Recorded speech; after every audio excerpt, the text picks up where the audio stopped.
The archaeological evidence of Korean culture starts with very ancient Neolithic cultures, then moves into the age of bronze and iron in the Three Kingdoms period, with the most spectacular findings being the crowns from the Silla kingdom tombs. So Korea has a tomb culture for the elites, just as China did, and we will see just as Japan did too. The Silla crowns are fascinating for many reasons. They are an astonishing display of gold work artistry. Gold is difficult to work because it is soft, actually. That makes it tricky. And Korea had the best gold workers of the time. Islamic traders called Korea the Kingdom of Gold. The crowns use not only gold, but also jade. And remember, both jade and gold were understood as magical materials. Now, we are familiar with gold as an emblem of status from many cultures. It also evokes the beauty of the sun. The sun, its power as the ultimate source of life. So a person wearing a gold crown would seem radiant like the sun, and the jade beadwork on the crown, that jade material was held to protect and prevent decay. So it is also a kind of a life force. The crowns are fascinating as windows onto the society that made them. Not everyone got to wear these splendid crowns. These were aristocratic societies with rigid social stratification, where you had the free versus the unfree. There was a free-born aristocracy and common citizens, and then a hereditary class of slaves. Birth determined your rank and privilege, and rulers were understood to have special spiritual powers. Those powers are expressed in the crown, in the materials, and also if we look closely in the iconography. These crowns are linked to the idea of shamanism. The rulers were understood to have shamanic powers. We can see a couple of key features of shamanism in the iconography. So there are significant forms with important symbolic meaning, particularly the antler form and the tree form. These are actually recurring symbols in shamanism across Eurasia.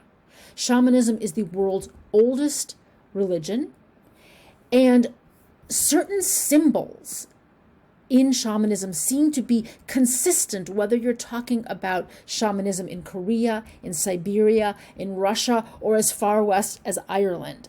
The shaman uses the drum, which is beaten to summon spirits, and wears antlers, which are understood in a sense to be nature's tree of life.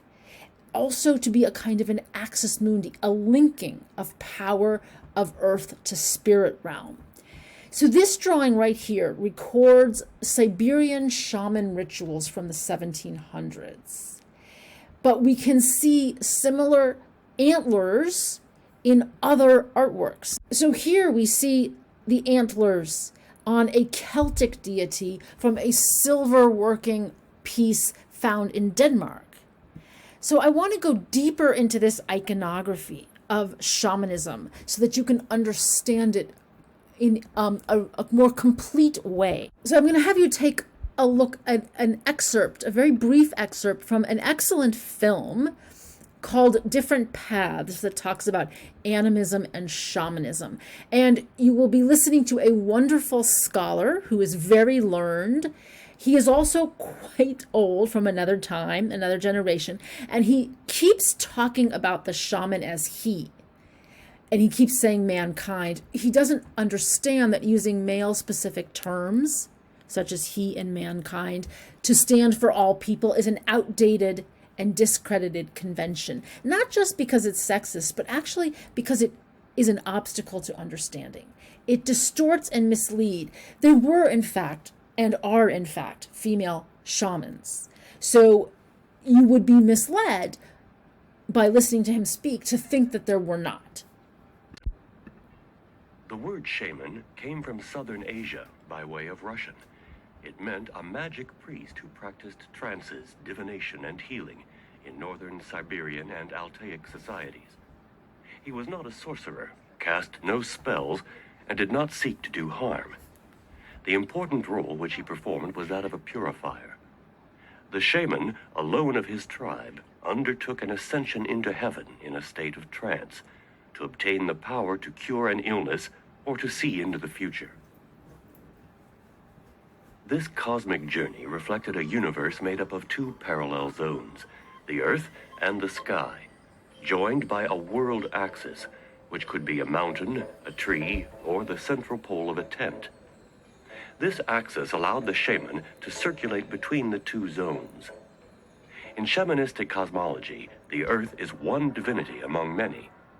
But the supreme God is heaven, from which everything which exists on Earth receives its soul and its strength. Other free-floating spirits, which are both benevolent or malevolent forces, wander between the two essential cosmic zones. These can assume different guises, and often appeared in animal form. Useful or harmful, therefore, became fundamental reference points for shamanism. Shamanism believes that illness is brought about by the fact that the soul has left the body. If it does not return, the patient will die. The soul can also be chased out of the body by a spirit, which then takes its place. Whatever the case may be, it is the role of the shaman to ascend into heaven in the company of benevolent spirits, and to fight malevolent spirits to regain the soul which is lost, and bring it back to the body, driving out the intruder if necessary. A knowledge of the future belonged to the God in heaven and to spirits, which appeared in animal form in interstellar space, or who haunted the earth. Thanks to his ecstatic journey, the shaman could make them reveal their secrets. But in order to leave Earth and journey through the cosmos, he had to assume the appearance of an animal. And he wore fur or tanned hide, horns and claws, or feathers or wings. He also took up shaman tools, a bronze mirror which reflected the universe, and especially a drum, the skin of which was decorated with symbolic images. He would beat the drum as he danced until he fell to the ground, either still shaking or completely inert.